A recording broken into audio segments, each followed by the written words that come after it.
জনাব আজহারুল ইসলামের মুক্তির দাবিতে মাঠে নামতে বাধ্য হবে। অবিলম্বে আমাদের পাওনা আমাদের কাছে ফেরত দিন।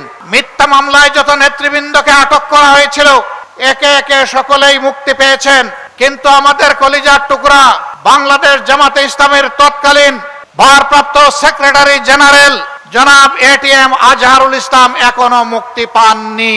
কেন তিনি মুক্তি পাননি? জনতার দাবি তাকে এখনই মুক্তি দিতে হবে। তিনি মজলুমদের প্রতীক। এক এক করে আমাদের সমস্ত শ্রেষ্ঠ নেতৃবৃন্দকে তারা খুন করেছে। আল্লাহ তাআলা তার একজন বান্দাকে জীবিত রেখেছেন। সম্মানের সাথে অবিলম্বে আমাদের বুকে তাকে ফিরিয়ে দিন।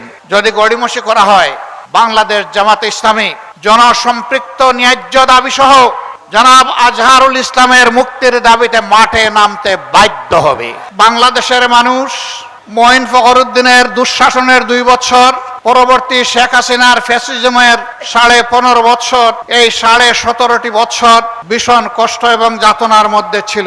এই সময়ের ভিতরে অসংখ্য আল্লাহর বান্দাবান্দি খুন হয়েছেন, গুম হয়েছেন, আয়নাগরের বাসিন্দা হয়েছেন, পঙ্গু হয়েছেন, আহত হয়েছেন, মামলার আসামি হয়ে দফায় দফায় জেলে গিয়েছেন, চাকরি হারিয়েছেন, ব্যবসা হারিয়েছেন, বাড়িঘর তাদের ধ্বংস করে দেওয়া হয়েছে এবং বাংলাদেশ জামাতে ইসলামীর উপর আরো বাড়তি জুলুম করা হয়েছে।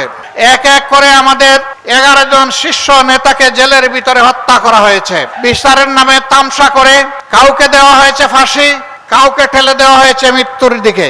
প্রিয় দেশবাসী, আপনারা লক্ষ্য করেছেন পুরাটা সময় জুড়ে বাংলাদেশ জামাতে ইসলামী একমাত্র দল যেই দলের কেন্দ্রীয় কার্যালয় থেকে শুরু করে দেশের সব কয়টি কার্যালয় কার্যত সিলগালা করে রাখা হয়েছিল। একমাত্র দল যেই দলটির নিবন্ধন কেড়ে নেওয়া হয়েছে। দুঃখের বিষয়, ফেসিবাদ আপাতত বিদায় নিয়েছে, নিবন্ধনটা আমরা এখনো ফিরে পাইনি। এখনো সেই নিবন্ধন ফিরে পাওয়ার জন্য আমাদেরকে আদালতে লড়াই করতে হচ্ছে। এটি বাংলাদেশের জন্য লজ্জার বিষয়। যাদেরকে দেশপ্রেমের কারণে, যাদেরকে অন্যায়ের কাছে, ফেসিবাদের কাছে মাথা নত না করার কারণে যাদের নিবন্ধন কেড়ে নেওয়া হলো, তাদের নিবন্ধনটা পরিবর্তনের সাথে সাথেই তাদের হাতে ফেরত দেওয়া উচিত ছিল। আমরা সরকারের কাছে দাবি জানাচ্ছি, অবিলম্বে আমাদের পাওনা আমাদের কাছে ফেরত দিন, আমাদের প্রতীক সহ ফেরত দিন। আমাদের উপর জুলুম করা হয়েছে, এই জুলুমের অবসান হোক।